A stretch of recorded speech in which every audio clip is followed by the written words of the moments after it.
அந்த சவுண்ட்ல ஒரு 8 கிலோமீட்டருக்கு சும்மா அதிரும், எல்லா திசைகளும் அதிரும்.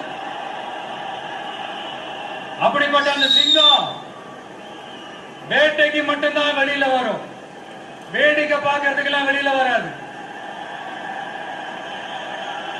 வேட்டையில கூட உயிரோடு இருக்கிற மிருகங்களை தான் வேட்டையாடும். அதுலயும் பெரும்பாலும் தன்னை விட பெரிய சைஸ் உள்ள மிருகங்களை தான் குறி வச்சு தாக்கும், ஜெயிக்கும். எவ்வளவு பசியில் இருந்தாலும் உயிர் இல்லாததை, கெட்டு போனதை தொட்டு கூட பார்க்காது. அப்படிப்பட்ட அந்த சிங்கம் அவ்வளவு ஈஸியா எதையும் தொடாது, தொட்டா விடாது.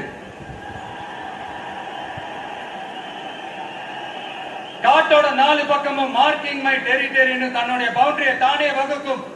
அப்படியே அந்த காட்டையே தன்னோட